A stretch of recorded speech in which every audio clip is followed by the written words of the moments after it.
We have a 10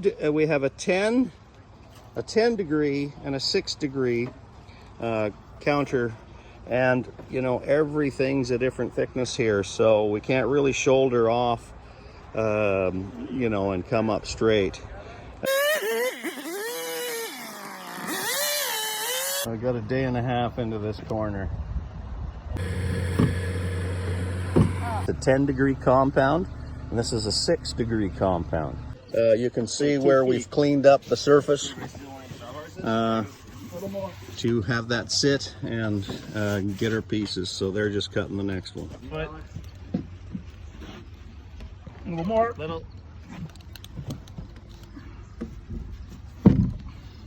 Okay, to me, 1/4 of an inch, perfect. Let's check it out. That's it.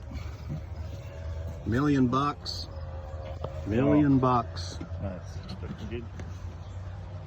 Nothing wrong with that.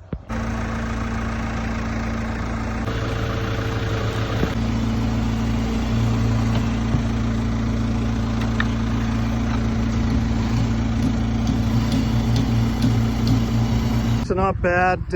6 days and we're ready to put the roof up. We've rebuilt the corner. Guy's gonna sell apples out of here in a couple of weeks, so we gotta hustle.